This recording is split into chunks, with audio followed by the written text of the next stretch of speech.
Well, here's that new department the nurse told us about. Where the girls are getting their fingers cut? Yeah. Now, this place was always used for storage before, so we'd better take a pretty close look. These edges are sure sharp, all right. I can see how the girls could cut their fingers on them. Let's get Toby Hill. He's the foreman. Yeah, I know, Payne, but the girls can't wear gloves. Well, we'll check with the tool and die shop. Maybe they can fix the dies. If they can't do that, we'll get the methods department to study this job. They can figure out something. We can't afford to have all these girls getting their hands cut. Say, if a fire got started right here, how would the girls in this wing get out? Well, this is the only exit.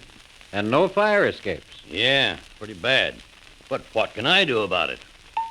We'd better get hold of the superintendent of buildings and have him take a look at it. You call him, Toby, and we'll drop back by here in a few minutes. Okay, will do. This washroom is just as bad as it was last month. Yeah, and the foreman promised to have it cleaned up if we'd give him a little time. So, what do we do now? Well, we'll see the foreman again. And then if nothing happens, we'll report where it'll do some good. When necessary, we can put on pressure, and we will. Well, Jackson, I guess we'll take a look at your department. Gosh, I'm just getting the idea. How about giving me a day or so to clean up? We pass up nobody. Next month, I'll bet you'll be all set for us. That's for sure. Hey, Walt, what have you been using this screwdriver for? A can opener? I'll check every hand tool in the place before you fellas get here again. Good. Shall we take that or shoot him at sunrise, Landon? Oh, let's give the guy a break. Say, Walt, here's something serious. There's a couple of your girls not wearing their caps. Oh, I'll take care of that right now. How would a guy get to that fire extinguisher, Walt? My gosh, who put that stuff there? Well, we'd better get out of Jackson's department before he starts throwing things at us. Say, I'm glad to get these inspections, but next time, you'll see. Okay, but you better have someone move that ladder away from the fire door. Hello, Tom. Say, are your boys in here wearing safety shoes? The nurse says you had a lot of toe injuries. No, they get a little careless, I guess. We're too busy to check it closely these days. Well, since you're so busy, don't you think it's more important than ever to keep all your men working? Maybe so. Can't wet nurse a bunch of men, though. Well, safety is a part of foremanship, Tom. You ought to know that. In the meantime, see that all those men wear safety shoes. Say, that guy's sort of tough, eh? Tom hasn't got the idea, I guess. Well, I hope he wakes up for his own good. Well, let's go over to the foundry now. There's one man with hardly any protection, John. Yeah, and another one without goggles. I'll call Skidmore, the foundry foreman. Thanks for the tip, John. You have to watch some of these monkeys or they'll kill themselves. Did you get those electrical connections repaired, Skid? Sure did, John. And we had the cranes repaired, the north aisle cleared, picked up the scrapping, put it back to work. Okay, Skid. I wish every foreman in the plant took it in the spirit you do. Shucks, why not? We're all just trying to do a job and do it right. Let's get out of here and into the yard for a while. This wire should be in conduit. I've been intending to call the electrician about it, but I just forgot. Hey, those scrap boxes are piled pretty bad. You're quite right, Walt. Okay, I'll get rid of them. Well, fellas, let's go back and see if Hill got the building superintendent looking over that fire trap where the girls are. That could be plenty bad. We'll leave the Foreman Safety Inspection Committee checking up on the fire exits.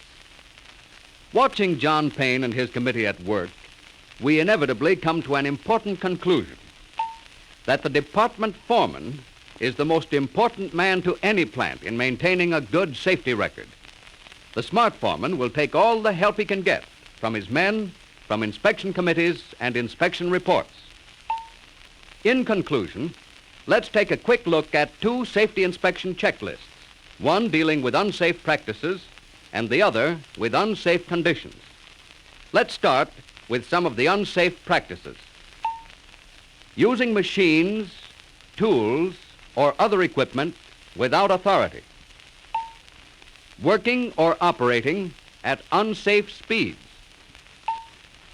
Using defective tools or equipment, or using good tools or equipment in the wrong way.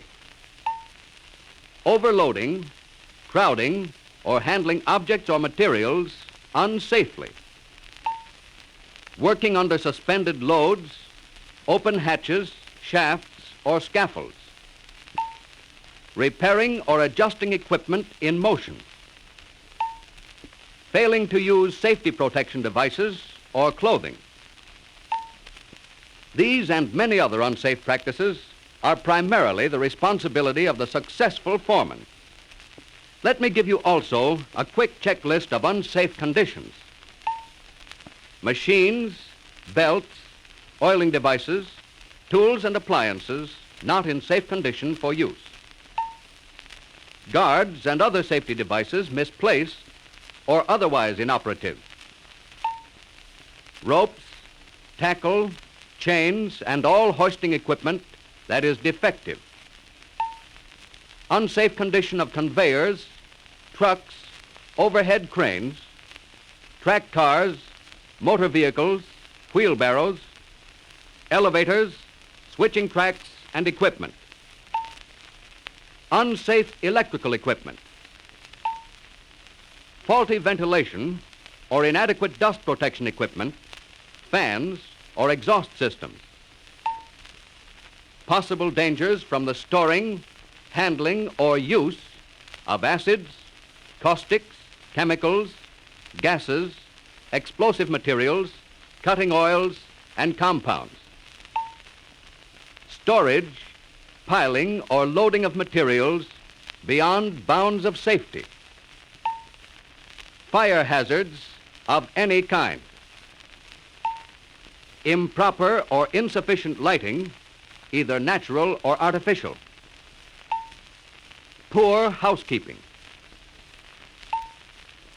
Consider these checklists and add many items of your own.